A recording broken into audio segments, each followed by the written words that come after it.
बेटा आज बात करेंगे हम लोग इस चैप्टर के अगले टॉपिक की। बहुत ही इंपॉर्टेंट टॉपिक आ रहे हैं अब। बेटा determination of order of reaction, determination of order of reaction.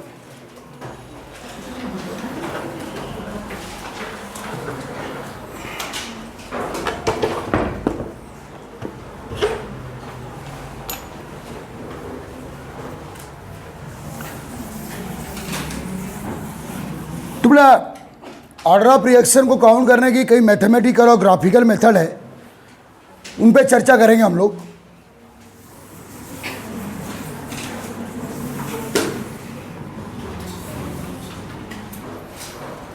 और सिलेबस में केवल जीरो ऑर्डर और फर्स्ट ऑर्डर के लिए स्टडी करना है, उन्हीं से न्यूमेरिकल है। कोई भी एग्जाम दो आप, कोई भी। Order of reaction determined by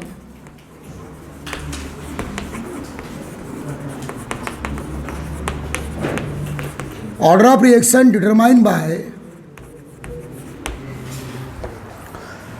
following methods.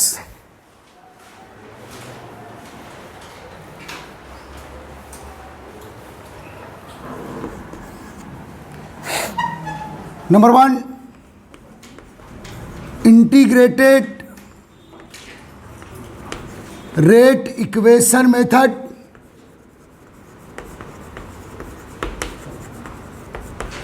सबसे अच्छे न्यूमेरिकल इसमें आते हैं।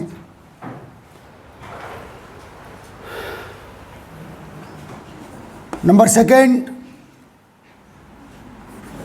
Half life method.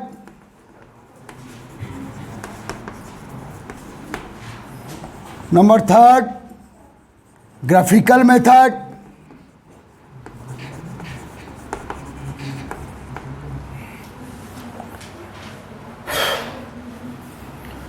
Number fourth, graphical method हो गई बेटा हमारी, इनडायरेक्टली हो गए। नंबर फोर्थ में आप इनिशियल रेट मेथड, इससे भी न्यूमेरिकल है।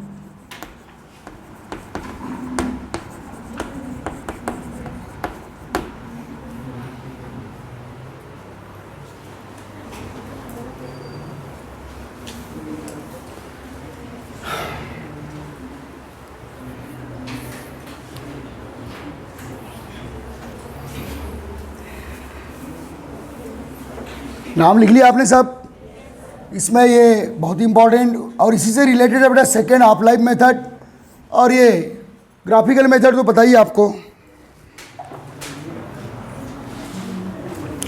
अगर रेट ऑफ रिएक्शन और कॉन्सेंट्रेशन की पावर जीरो के बिटवीन ग्राफ प्लॉट कर रहे हैं और पैरेलल लाइन आ रही है तो जीरो ऑर्डर।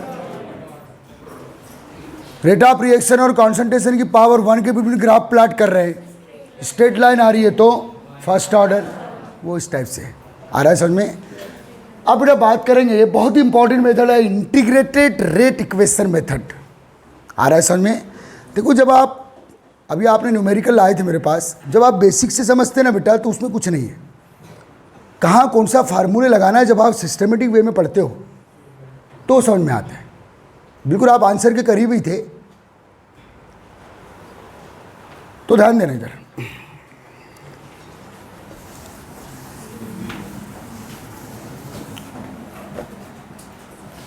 क्वेश्चन बनाइए बेटा।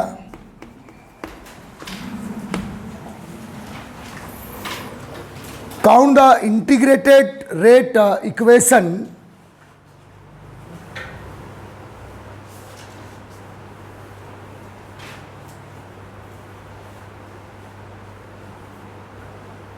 For zero order reaction. यहां जो फार्मूले बनेंगे उसके क्या इंपॉर्टेंस है और कब वो फार्मूले काम करते हो बताएंगे आपको।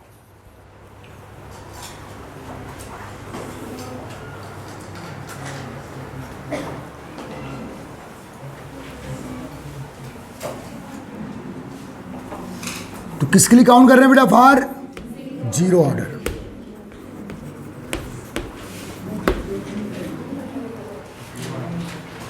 Suppose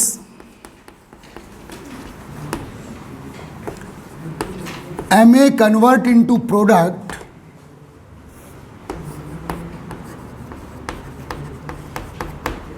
is zero order reaction.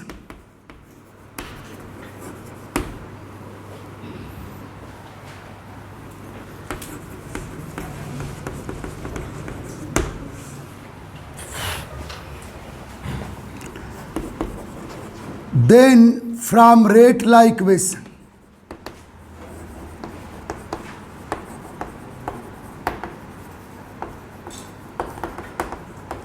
Rate law equation कब अप्लाई करते हैं बेटा?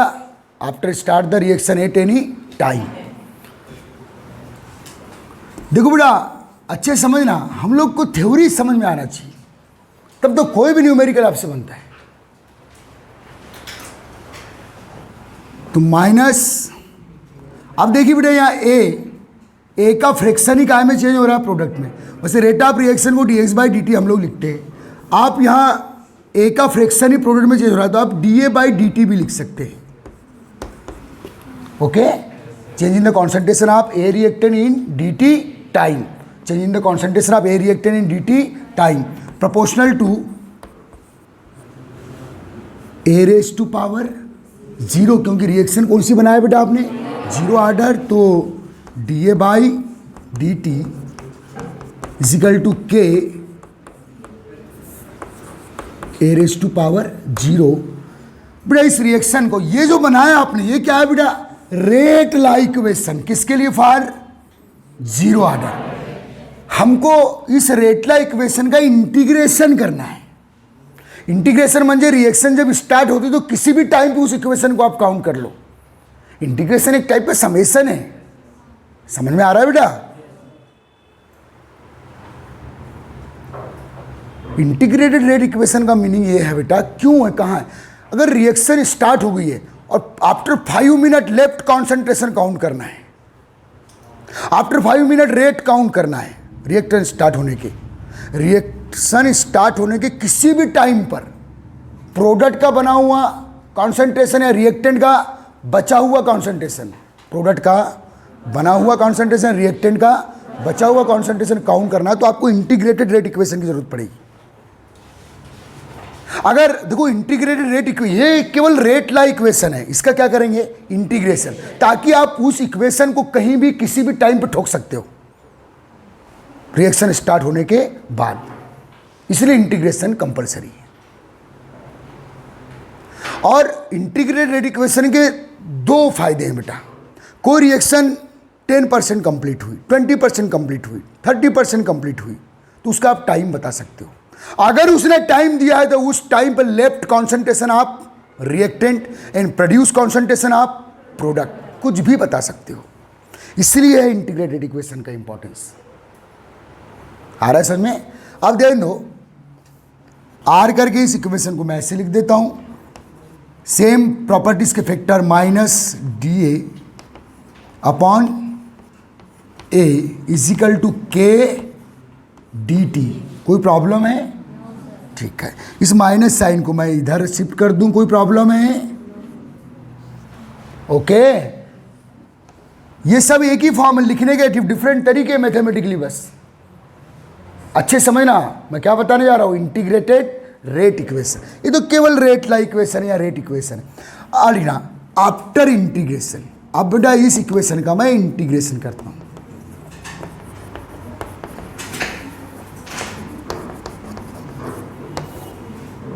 के तो कांस्टेंट है, वेरिएबल फैक्टर ये है, और कौन है बेटा? dt.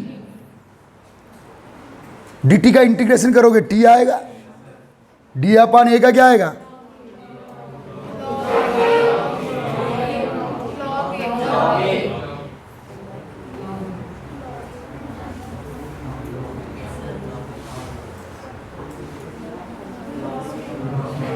ए पर डिपेंड नहीं कर रहा है.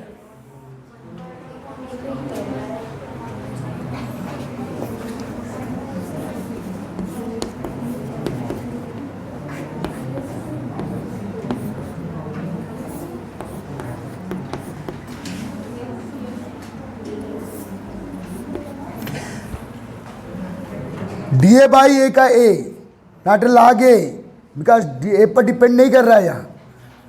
अगर फर्स्ट ऑर्डर रिएक्शन रहती तब लॉग ए आता है. समझ में आ रहा है? किसके लिए बेटा? फर्स्ट ऑर्डर के लिए. फिर लॉग ए आता है, तो ए माइनस के टी, और जैसे इंटीग्रेशन करेंगे बेटा लेके आएंगे कांस्टेंट सी। आ रहा है समझ में? This is integration constant. कोई बताया गया मैथ्स वाला है, जो इंटीग्रेशन कांस्टेंट की वैल्यू आप कहां से लेके आएंगे? हमेशा इनिशियल से लेके आते हैं। कहां से बेटा? इनिशियल कंडीशन से। इसको इक्वेशन 1 बना दे रहा हूं मैं।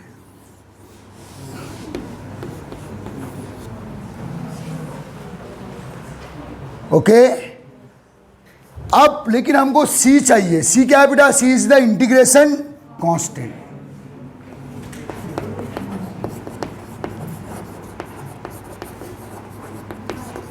सी क्या है यहां?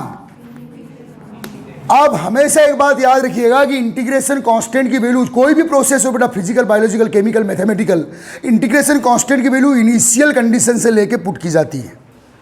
कहां से? इनिशियल कंडीशन में अगर t इक्वल टू 0 है, initial condition t equal to 0 है, तो a क्या है? a का इनिशियल कॉन्सेंट्रेशन क्या है बेटा? a equal to A0। a तो लेफ्ट कॉन्सेंट्रेशन है। a क्या है? Left concentration at any time. If t equal to 0 है तो a क्या है? a equal to A0। Left concentration of reactant क्या होगा? A0। हमेशा इंटीग्रेशन कांस्टेंट की वैल्यू कहां से लेके आएंगे? इनिशियल कंडीशन से। आ रहा है समझ में? तो उसको मैं लिखवा दूंगा अभी, यानी then from rate law equation. ठीक है, अभी रुक जाओ, अभी लिखना मत, छापना मत। इफ, ध्यान देना, if t equal to 0 then left concentration of a reactant a equal to का A0। तो बेटा value of t and a put in equation 1। बड़े इत्मीनान से, कुछ बायो वाले बैठे इसलिए इत्मीनान चल रहा हूं, बड़ी बेसिक चीजें बता रहा हूं। तो बेटा t और a, तो a का वैल्यू क्या रखे बेटा हम लोगों ने? A0 इक्वेशन 1 में is equal to minus K into 0 plus C. तो c इक्वल टू क्या आ गया? A0। Value of c put in equation 1। देखो बेटा c की वैल्यू कहां से लेके आया मैं? इनिशियल कंडीशन से। कहां से? इनिशियल कंडीशन लिखवा दिया हूँ मैं भी, टेंशन मत लो उसका। तो ध्यान देना, तो a equal to minus k t plus क्या बेटा? A0। तो इसे ऐसे शिफ्ट कर दूं मैं, A0 minus A0 left concentration of reactant, और A क्या है? Concentration of a reactant eight any time. किसी टाइम पर A का कॉन्सेंट्रेशन, और A क्या है? Left concentration. हर फैक्टर के बारे में पता करो। माइनस है ये, इजिकल टू के टी लिख दूं, कोई प्रॉब्लम है किसी को? ये जो इक्वेशन आया बेटा, ये इक्वेशन सेकेंड मार दिया इसे मैंने, क्योंकि जहां जहां मैं इक्वेशन में ब्लॉक डाल रहा हूं वो इक्वेशन हमारे काम के हैं। ये जो बना है बेटा, ये this called integrated rate equation for zero order. ये है केवल सिंपल रेटला इक्वेशन, ये इंटीग्रेटेड रेटला इक्वेशन। आर करके मैंने इसे ऐसा लिख दिया, कोई प्रॉब्लम है किसी को? A0 minus A equal to k t, इसको ऐसा लिख सकते हैं आप? प्रॉब्लम है? ओके।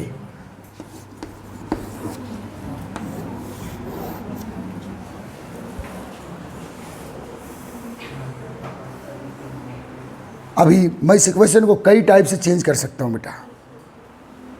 आपको यहां कुछ कंडीशंस में दे रहा हूं, चलिए यहां शुरू कीजिए, फिर मैं आ रहा हूं थोड़ा सा। इक्वेशन सेकेंड थर्ड हमारी जान है। देखो बेटा, ये नेगेटिव स्लोप इक्वेशन आ गया है। फिर से आए ग्राफ, आ रहा है समझ में? एक से एक क्वेश्चन आते हैं, और आपको इंटीग्रेटेड रेट इक्वेशन केवल जीरो और फर्स्ट ऑर्डर के लिए पढ़ना है, चाहे वो आईआईटी हो, मेडिकल हो या 12th हो, इन्हीं से न्यूमेरिकल से। बेटा बेटा क्या क्या थोड़ा सा ध्यान दो अभी बता। सपोज हमें convert into product is zero order reaction, थोड़ा सा मैं यहाँ कंडीशन लिख दे रहा हूँ, एक मिनट। टी इक्वल टू जीरो पर ए का इनिशियल कॉन्सेंट्रेशन क्या है बेटा, A0 है, product zero. T equal to T1 पर लेफ्ट कॉन्सेंट्रेशन क्या है बेटा ए, अगर प्रोडक्ट क्या बन गया है X, तो ये इधर क्या बेटा A0 minus x, A0 minus x को क्या मान लूँ RA। अब क्या करूँगा बेटा a rate law equation, rate law equation मैं किस पर अप्लाई नहीं कर सकता, टी इक्वल टू जीरो पर, हमेशा किस पर अप्लाई करूँगा, टी इक्वल टू इडियट rate law equation, from rate law equation. ऐसे स्टार्ट करेंगे तो जल्दी आपको क्लियर होगा। From rate law equation minus D A upon D t, इस पर कर रहा हूं तो इस पर बचा हुआ कॉन्सेंट्रेशन क्या है, बोलो बेटा A, minus D upon D T equal to K A raise to power zero. आ रहा है समझ में, कोई प्रॉब्लम है?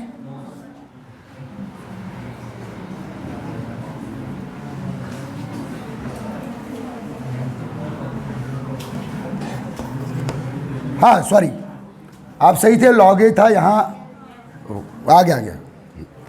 मेरे दिमाग में आया था क्या, मैं फर्स्ट ऑर्डर ही पढ़ा रहा हूँ। तो minus d I equal to क्या बेटा के टी, इंटीग्रेशन कर लेते हैं। ओके, ए की पावर 0 1 हो गया, के डी टी, लॉग ए नहीं आएगा, ये आएगा माइनस डी ए का क्या हुआ बेटा ए एक्चुअल। आ रहा है समझ में, डी ए का ही हुआ, और ये के डी टी का क्या हुआ बेटा टी प्लस सी ए। ओके, तो माइनस डी ए का क्या हुआ बेटा डी ए, तो ये ए माइनस को यहां कर दे रहा हूं मैं, कोई दिक्कत। ये बना आपका क्या बेटा इक्वेशन 1। अब सी क्या है बेटा इंटीग्रेशन कांस्टेंट, सी क्या है integration constant. Minus D A upon A का क्या आएगा लॉग ए, और केवल डी ए का क्या आएगा ए। वो थोड़ा फर्स्ट ऑर्डर का याद आ गया था मेरे को, सॉरी। ओके, अब आ जाओ इधर, हमेशा सी क्या है बेटा इंटीग्रेशन कांस्टेंट। और एक बात सब लोग याद रख लो, इंटीग्रेशन कांस्टेंट की वैल्यू हमेशा इनिशियल फेज से लेके आओगे। कहां से लेके आओगे, तो ये आ गया बेटा आपका इक्वेशन 1, ए की पावर 0 हो गई, काम खत्म हो गया है, ठीक है। तो a is equal to minus k t plus c, c is integration constant, if T equal to 0 then a equal to A0। यदि t इक्वल टू 0 है तो a की वैल्यू क्या है बेटा A0 है। समझ में आ रहा है? ओके ठीक, value of t and a put in equation 1, तो A0 is equal to minus K into 0 plus C. Is that clear? छापो पूरा। इक्वेशन सेकेंड थर्ड हमारी इंपॉर्टेंट है बच्चे।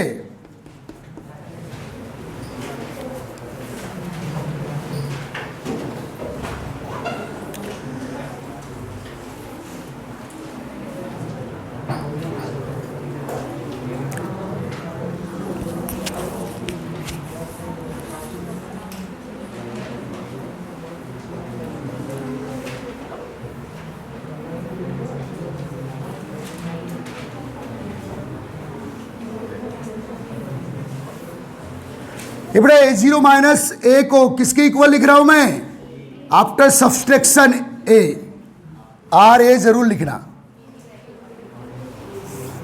तो अब कई प्रॉब्लम है,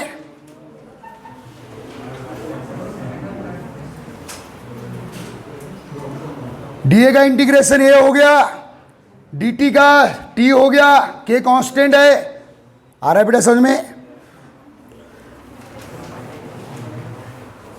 पूरा 1 बाय 1 चलने दो।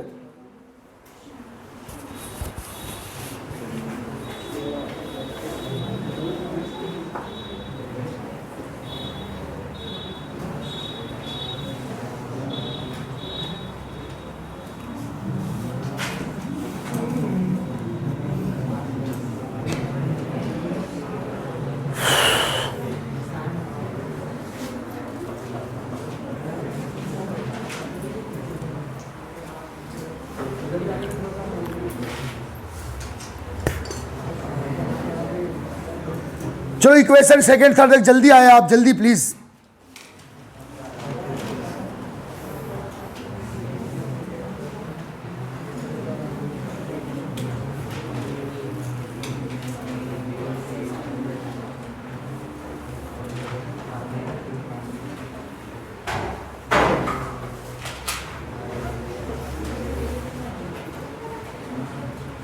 आ गया बेटा, समझ में आ गया? किसी को कंफ्यूजन है? हाँ बेटा, ये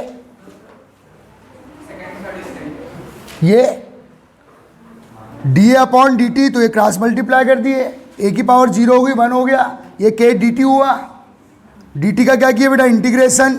डी ए का ये इंटीग्रेशन किया, माइनस साइन इधर कर दिया आपने, ठीक है, तो डी ए का ये आता है, इंटीग्रेट कर समेशन करेंगे तो ये आ गया। और D T small small fraction है, डी टी तो क्या हो गया? टी, समेशन कर दी, इंटीग्रेशन समेशन एक ही जैसी चीज़ है, कोई दिक्कत नहीं है। स्टेप में कोई प्रॉब्लम है यहाँ नहीं। ये इंटीग्रेशन, आफ्टर इंटीग्रेशन जरूर लिखना। ये देखो बेटा, ये जो ये वाला इक्वेशन है ये केवल सिंपल रेट इक्वेशन है, और अब ये जो आए ये क्या बेटा? इंटीग्रेटेड रेट इक्वेशन है। समझ में आ रहा है? आप इंटीग्रेशन वेरिएबल फैक्टर का ही करोगे, ए का लेफ्ट कॉन्सेंट्रेशन चेंज होते जा रहा है तो उसका इंटीग्रेशन करोगे, और डी का इंटीग्रेशन करोगे। डी का इंटीग्रेशन क्या हो गया बेटा? के टी, और साथ में क्या ऐड करेंगे? Integration constant. तो मेस का रूल है। अब इंटीग्रेशन कांस्टेंट की वैल्यू हमेशा कहाँ से लेके आओगे? इनिशियल कंडीशन से। देखो ये if T equal to A equal to A zero, value of T and A put in equation 1, तो A zero is equal to minus K into zero plus C, तो सी इज इक्वल टू आ गया A zero. आ रहा समझ बेटा? आप सी की वैल्यू इक्वेशन 1 में पुट कर दीजिए तो ये आ गया आपके फार्मूले, जिसको आप ऐसे भी लिख सकते हैं। आ रहा है समझ में? आगे लिखिएगा। अच्छा बेटा, एक मैं आपसे पूछ रहा हूं, सब लोग ध्यान देंगे, कुछ लोग सिर्फ नोट्स बना रहे हैं। ए जीरो माइनस ए को मतलब ए जीरो माइनस एक्स, ए जीरो माइनस एक्स को किसके इक्वल हो जाएगा? X is equal to k T. ये जितने लिख रहा हूं मैं, ये सब वेरियस अलग अलग फॉर्म है किसके? जीरो ऑर्डर रिएक्शन के इंटीग्रेटेड रेट इक्वेशन के अलग अलग फॉर्म है। कोई भी ऑप्शन आपको पूछ लेता है, एक ही बात है। आ रहा है समझ में? और एक्स इजिकल टू क्या बेटा? A zero minus A. What is the A zero? Initial concentration. What is the A? Left concentration after any time. समझ में आ रहा है? ये बेटा आ गए, सेकंड थर्ड फोर्थ सब लिख डाले आपने।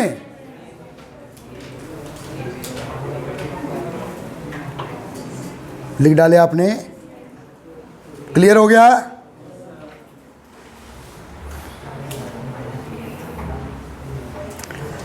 हर चीज खुद को समझाओ। केवल फार्मूले आपको याद हो तो आप न्यूमेरिकल बना लेंगे, ऐसा नहीं होता। फार्मूले कब, क्यों, काय के लिए, किस इंपॉर्टेंस से, क्या उनका महत्व है, ये पता होना। निबड़ा, इफ एनी रिएक्शन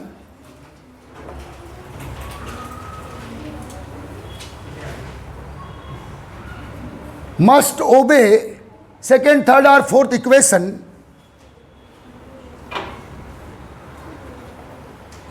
आर लिखना एक ही है, सब अलग अलग लिखने के ढंग है ये। इफ एनी रिएक्शन मस्ट ओबे क्या बेटा? सेकेंड, थर्ड और fourth reaction, this is always zero order reaction.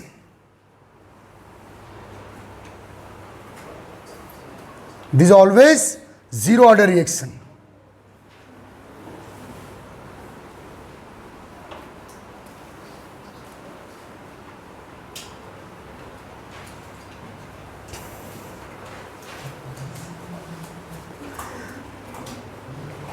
These are called integrated rate equation.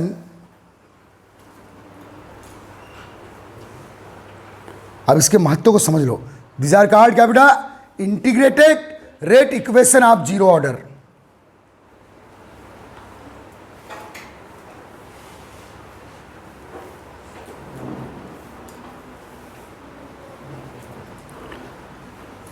बेटा आप अपने लिए यहां मत लिखना, ऊपर पैराग्राफ पे एक्स्ट्रा में एक बात लिख दो ना बेटा, थ्रू इंटीग्रेटेड रहे अपने नॉलेज के लिए, तब न्यूमेरिकल में आपको हेल्प मिलेगी। Through integrated rate equation, extra में कहीं लिख लो, through integrated rate equation if any reaction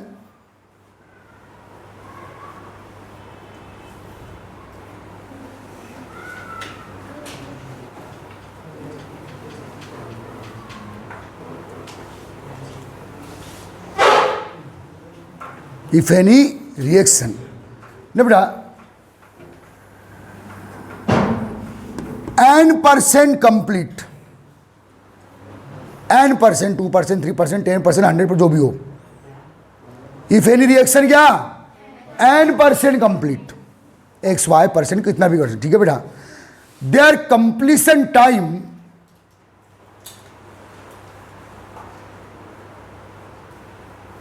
यदि कोई रिएक्शन n% कंप्लीट हो गई है तो उसका क्या, then count their completion time, आप अपने लिए लिखिए, then count their completion time in, अगर वो रिएक्शन 0 ऑर्डर की है तो इन इक्वेशन का क्या यूज है बेटा, अगर वो रिएक्शन एनी % कंप्लीट हुई है, n% कंप्लीट, उसका क्या काउंट कर सकते हैं आप, कंप्लीशन टाइम, 10% कंप्लीट कितना टाइम लगेगा, 2% कंप्लीट कितना टाइम लगेगा, 75% कंप्लीट कितना टाइम लगेगा, 50% कंप्लीट हुई तो, और 50% कंप्लीट हुई तो जो लगा हुआ टाइम है उसी को हाफ लाइफ बोलते हैं, क्या बोलते हैं बेटा, ठीक है। And also count the left concentration, and also count the left concentration of reactant, and also count the left concentration of reactant eight any time,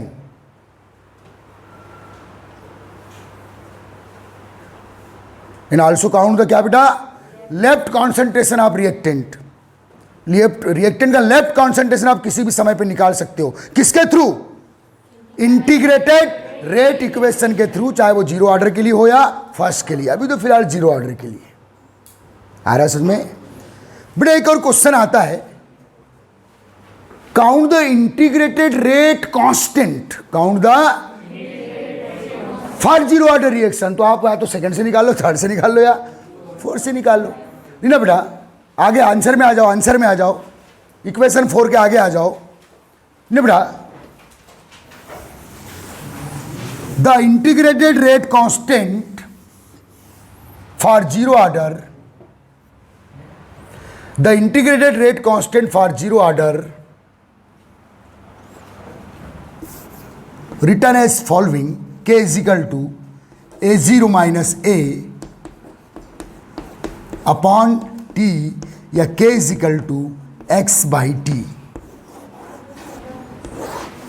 जैसा आपको लिखना है बेटा।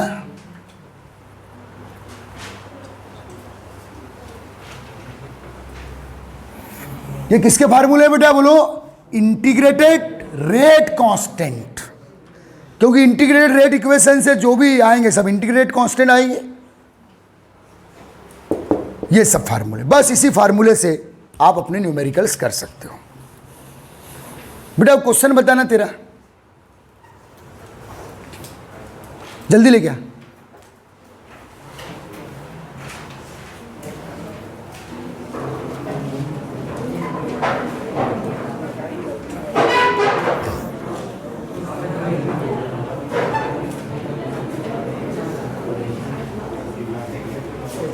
क्वेश्चन लिखिए बेटा, एक क्वेश्चन लिखिए।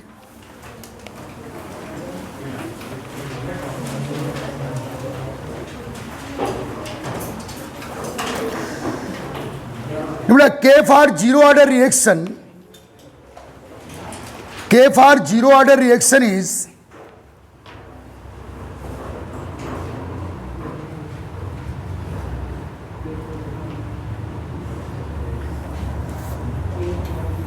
K for 0 order reaction is 2 into 10 to the power minus 2 mole liter inverse second inverse, 2 into 10 to the power minus 2 mole liter inverse second inverse,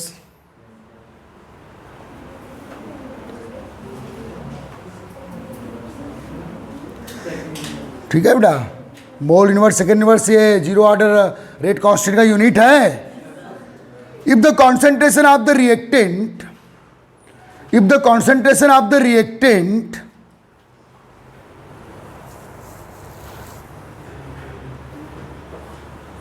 after 25 second is 0.5 mole,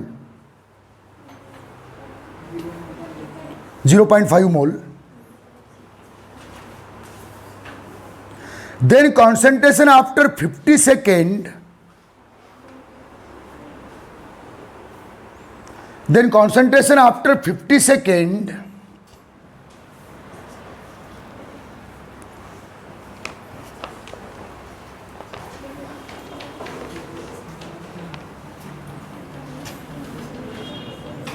must have been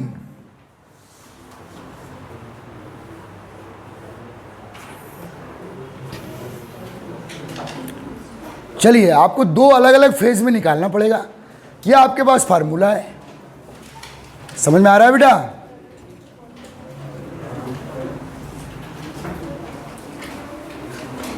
ए क्या है? Left concentration.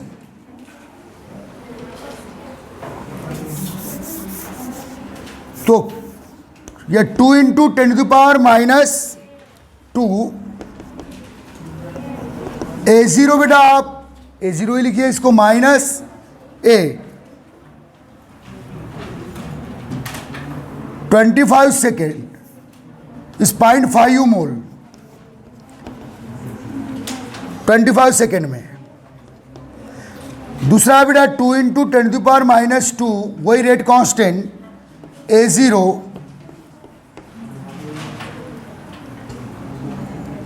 A count करना है 50 second पे.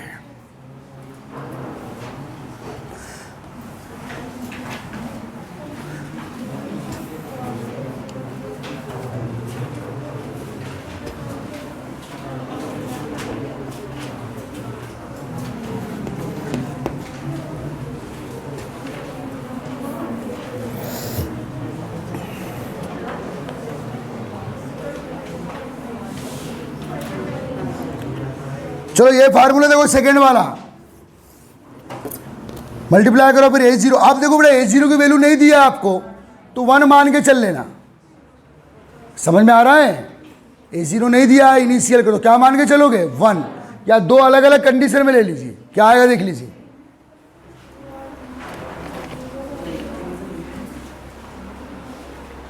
या पहले numerical से क्या निकाल लो, पहले फार्मूले से A0 निकालो, पहले फार्मूले से A0 निकालो और दूसरे फार्मूले में A0 पुट कर दो.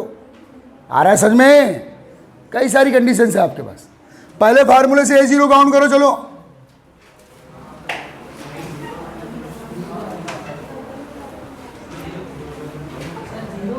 जीरो आया, यहां पुट करो. क्या हो गया? जीरो आ गया. आंसर क्या दिया है? पीछे दिया है लेकिन ऑप्शन 0 दिया है यहां. हाँ ठीक है आंसर. चलिए जेई मेंस एंड एडवांस ले भैया. बेटा अपने फार्मूले अपने पास रखो, कुछ भी आए अपने फार्मूले नहीं छोड़ना. बस हो गया. दो अलग अलग फेज लगाए, एक से A0 निकाले, दूसरे से A0 लेके आ गए. आ रहा है समझ में? अच्छा अगला क्वेश्चन लिखो. ये सभी क्वेश्चन, अगला क्वेश्चन लिखो.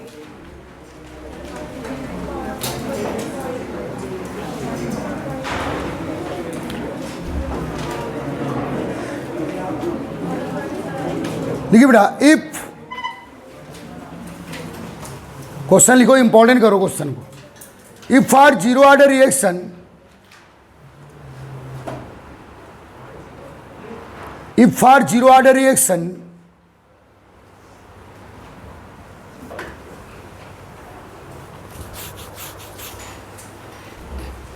graph plotted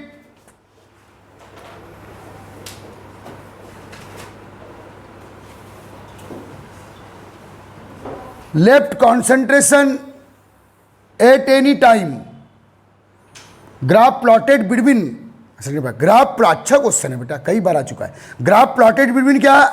left concentration at any time, means A और टी के बिटवीन ग्राफ प्लॉट कर रहा है. देखो graph plotted between left concentration and at any time means A और टी के बिटवीन, ए और टी के वर्सेस, ये वर्सेस टी ग्राफ प्लॉट कर रहा है, समझ में आ रहा है। What is the value of slope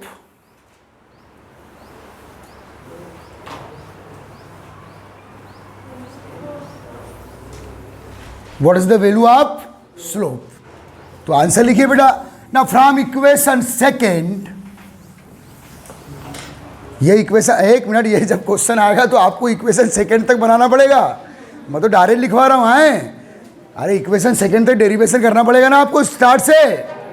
okay, from equation second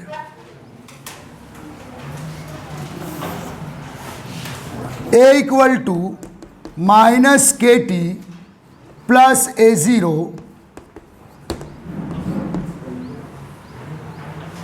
minus kt plus a0 when compare with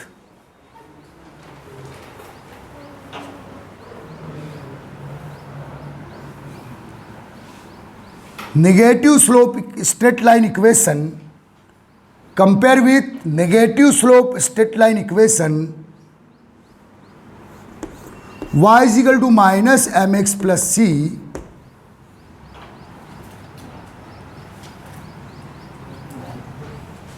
y is equal to minus M X plus C से compare करेंगे बेटा आप, ये नेगेटिव स्लोप है ना, तो आप क्या आएगा, बहुत अच्छे क्वेश्चन आते हैं बेटा, अच्छे, बहुत आपको इजी लगेंगे।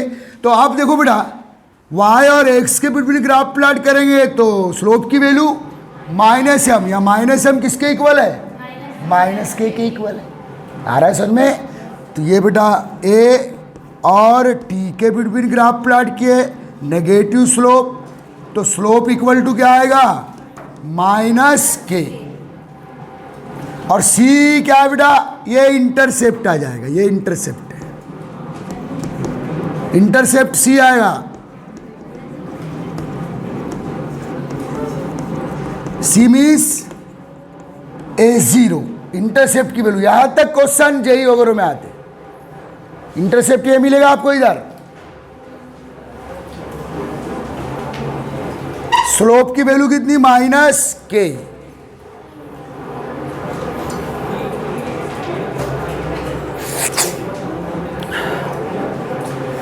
चलिए छाप लीजिए।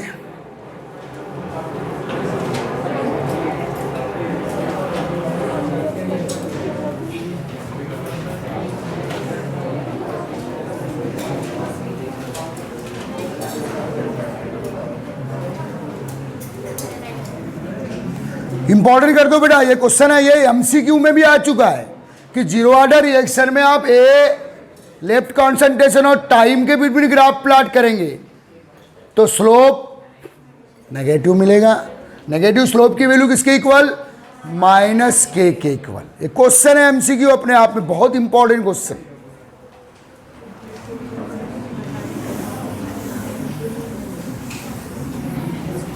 बना लिए, अरे वही करना है बार बार। अभी आइए सुनिएगा,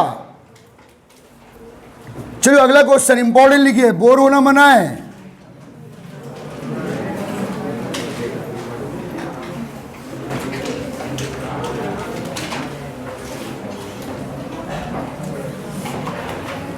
if any zero order reaction, ये बेटा बात नहीं प्लीज, बहुत ही अच्छे क्वेश्चन चल रहे हैं। If any zero order reaction, बात नहीं पीछे, 25% कंप्लीट,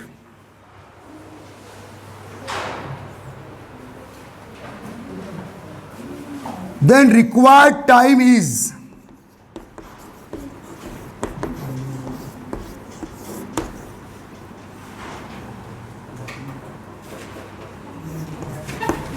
यदि कोई जीरो ऑर्डर रिएक्शन कितने परसेंट कंप्लीट हो गए बेटा, 25%। एक मिनट बच्चा, ए पीछे बच्चा, 25% कंप्लीट हो गई तो रिक्वायर्ड टाइम पूछा है, तो उसका लेफ्ट कॉन्सेंट्रेशन कितना, 25% कंप्लीट हो गया तो 75 बचा हुआ है।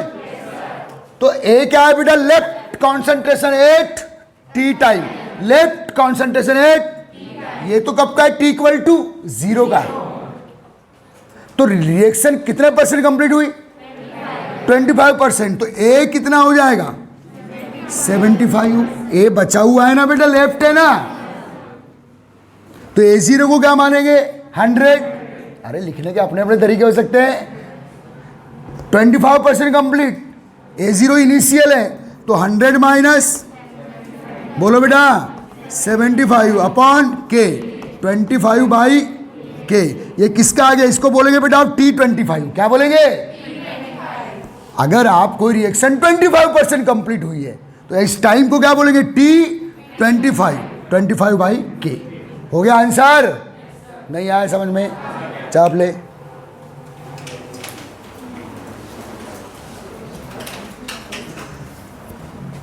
A0 क्या मानेंगे बेटा 100।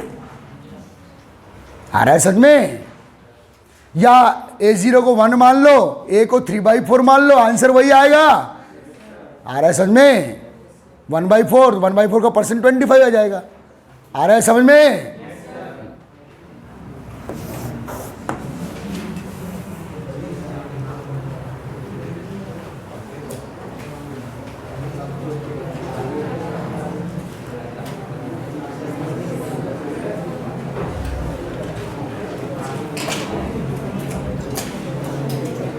ये ऐसे क्वेश्चन आते हैं आपको न्यूमेरी, मतलब आपके एमसीक्यू बनाते हैं ऐसे क्वेश्चन को। आ रहा है समझ में? ये बेटा आपके पास जो ये सेकेंड या थर्ड या फोर्थ एक ही क्वेश्चन है, एक ही, ये लिखने के तरीके अलग अलग है, इन्हीं से न्यूमेरिकल करना है। लिखो, इंपॉर्टेंट करो बेटा, अच्छा क्वेश्चन 12th के लिए भी, कॉम्पिटिशन एग्जाम के लिए, 12th के लिए भी बोल रहा हूं। नहीं बेटा, डिस्क्राइब या define half life period, describe or define half life period, okay, describe or define half life period for zero order reaction।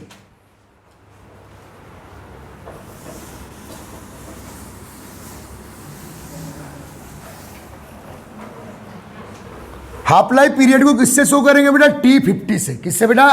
जब रिएक्शन 50% कंप्लीट हो जाए तो इस टाइम को क्या बोलते हैं T50, या इस टाइम को T हाफ भी बोलते हैं। क्या बोलते हैं बेटा? इसके नोटेशन है ये T50 या T हाफ। जैसे 25% कंप्लीट हुई तो उस टाइम को मैंने क्या बोला T25। क्या बोला बेटा? 50% कंप्लीट होगी तो लिखना, डेफिनेशन लिखो ना बेटा, if any zero order reaction, if any zero order reaction is 50% complete, then required time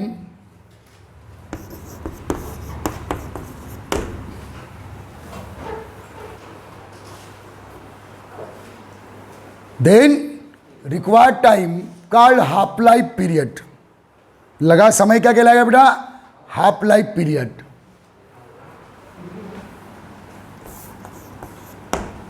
देखो हाफ लाइफ पीरियड की दूसरी डेफिनेशन देखो, एक मिनट। 50% कंप्लीट हो गई अगर कोई रिएक्शन तो रिक्वायर्ड टाइम को क्या बोलोगे?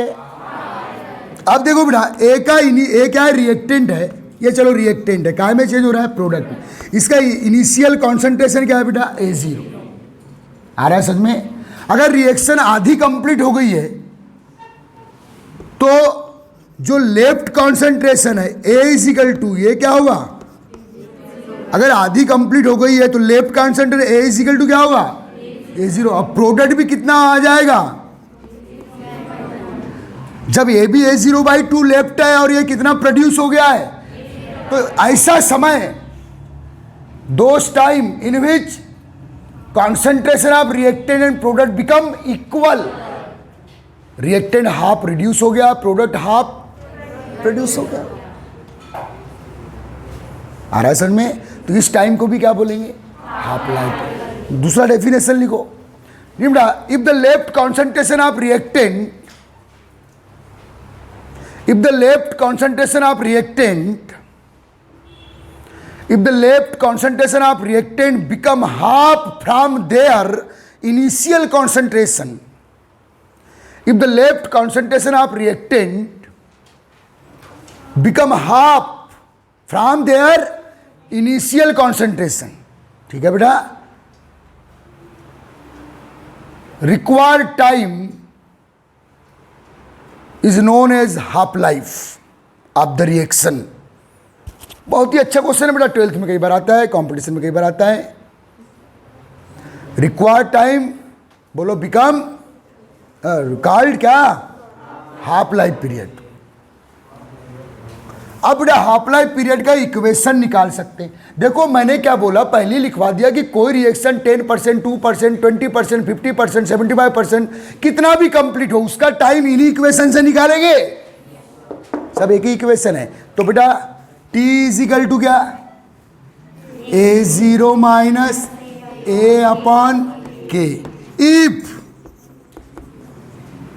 A इक्वल टू, ये क्या है बोलो, लेफ्ट बचा हुआ कॉन्सेंट्रेशन है, is equal to A0 by then such T is called T50 और T हाफ। तो इन दोनों की A की वैल्यू और T की वैल्यू कहाँ रखो, इक्वेशन 1 में, जो इंटीग्रेटेड रेट इक्वेशन है। समझ में आ रहा है बेटा। तो T50 is equal to A0 minus A0 by 2 upon K। तो क्या आ गया बेटा, A0 बाई 2K आ गया। ये किसका फार्मूला आ गया, हाफ लाइफ पीरियड का, किसके लिए, जीरो ऑर्डर रिएक्शन के लिए। छाप ले इतना।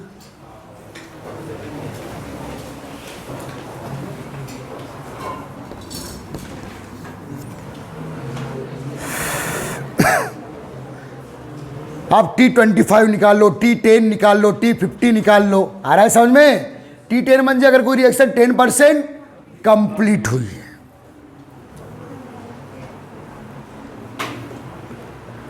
T25 कितना आ रहा है, आया था बताओ। अरे A0 बाई 4 के आया था, अरे 1/4 तब तो 25% आया था।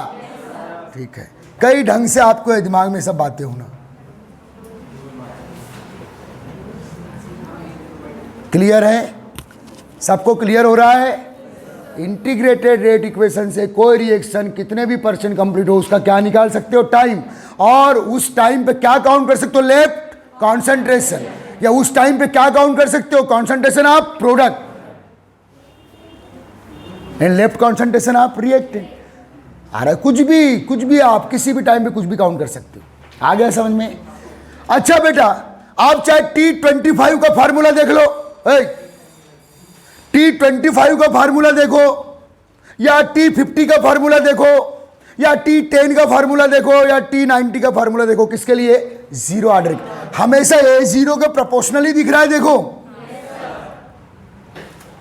मीन्स लेफ्ट कॉन्सेंट्रेशन के प्रोपोर्शनल दिख रहा है, सॉरी इनिशियल कॉन्सेंट्रेशन के प्रोपोर्शनल दिख रहा है। लिखिए, ये अभी आंसर खत्म है, यही लिखना नोट, ये फार्मूले के नीचे नोट करके लिख।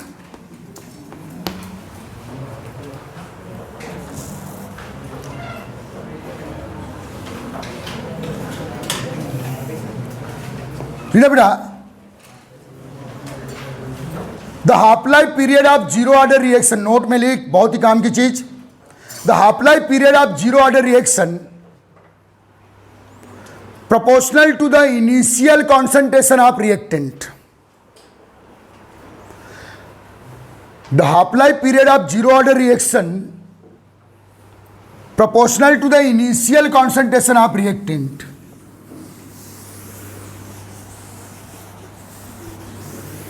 The half-life period of zero order reaction proportional to the, और T25 है वो भी प्रोपोर्शनल है, T10 होगा वो भी प्रोपोर्शनल ही होगा, A0 के प्रोपोर्शनल होगा।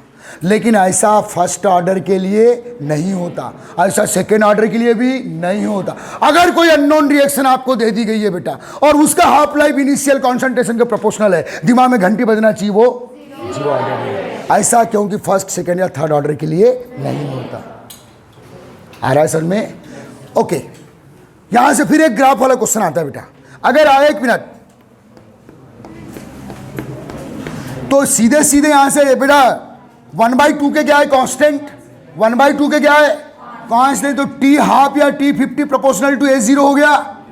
A0 क्या इनिशियल कॉन्सेंट्रेशन, तो बेटा T हाफ और A0 के बीच में ग्राफ प्लॉट कर रहे हैं आप, तो क्या मिलेगी, स्ट्रेट लाइन। स्ट्रेट लाइन का पॉजिटिव स्लोप किसके इक्वल होगा, 1/2 के इक्वल होगा। समझ में आ रहा है?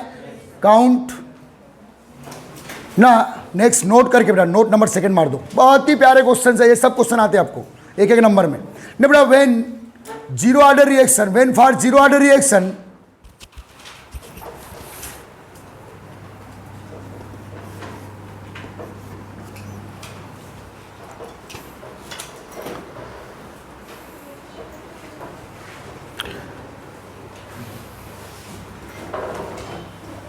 graph plotted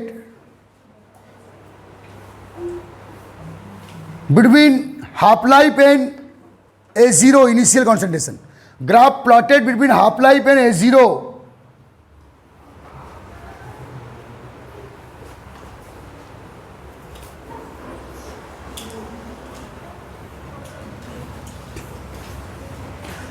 okay. तो value of slope equal to yes 1/2 के ग्राफ प्लाट कर दो। ये क्वेश्चन है सब एमसीक्यू है आपके, चाहे 12th के हो या कंपटीशन एग्जाम के हो। आ रहा है समझ में? हाँ,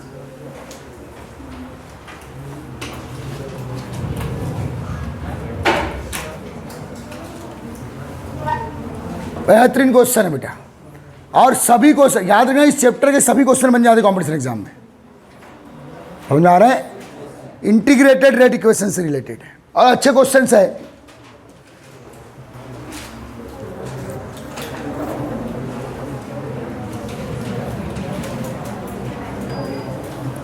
तो कौन सा स्लोप मिल रहा है बेटा? पॉजिटिव स्लोप मिल रहा है, 1/2 के इक्वल होगा। समझ में आ रहा है? अगली बात, मैं एक क्लास क्वेश्चन कराऊंगा, 1 मिनट लूंगा, आपको छोड़ रहा हूं, क्वेश्चन लिखो। जीरो ऑर्डर के लिए पूरी चीज समझ में आ गई? और वो सब किससे बनेगी? इंटीग्रेटेड रेट इक्वेशन से। लेना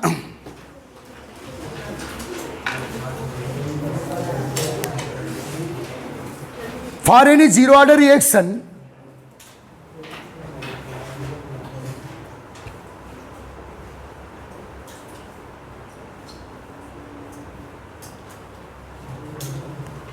half life period is 10 minute. कोई जीरो ऑर्डर रिएक्शन का हाफ लाइफ पीरियड कितना है बेटा? बोलो। 10 मिनट है।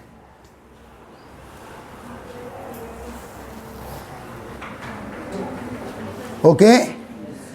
If concentration if initial concentration of reactant, ऐसा लिखो, if the initial concentration of reactant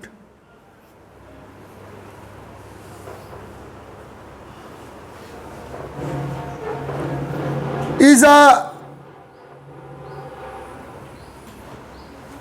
2-time increase. If initial concentration of reactant is 2-time increase, okay,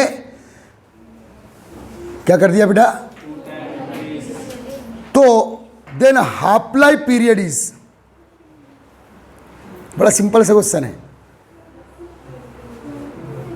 सीधी बात, proportional है ना, 20 मिनट। लेकिन ऐसा फर्स्ट ऑर्डर के लिए या सेकेंड या थर्ड के लिए नहीं हो। ये खास जीरो ऑर्डर की प्रॉपर्टी है। अगर आपने कॉन्सेंट्रेशन, इनिशियल कॉन्सेंट्रेशन दुगना किए तो हाफ लाइफ भी, उसको हाफ रिड्यूस होने में भी टाइम डबल हो जाएगा। ये किसका कैरेक्टर है? Zero order. फर्स्ट ऑर्डर में तो क्या होता है बेटा? अगर आपका फर्स्ट ऑर्डर में क्या होता है, अगर आपके रिएक्टेंट का इनिशियल कॉन्सेंट्रेशन 10 मोल है और वो 5 मिनट में हाफ रिड्यूस हो रहा है, आप 20 मोल कर दो तो भी वो 5 मिनट में ही हाफ रिड्यूस होगा। आप 100 मोल कर दो तो भी वो 5 मिनट में ही हाफ रिड्यूस होता है, क्योंकि फर्स्ट ऑर्डर रिएक्शन का half life period initial concentration पे डिपेंड, वो कल हम लोग प्रूफ करेंगे नेक्स्ट पीरियड में। आ रहा है समझ में?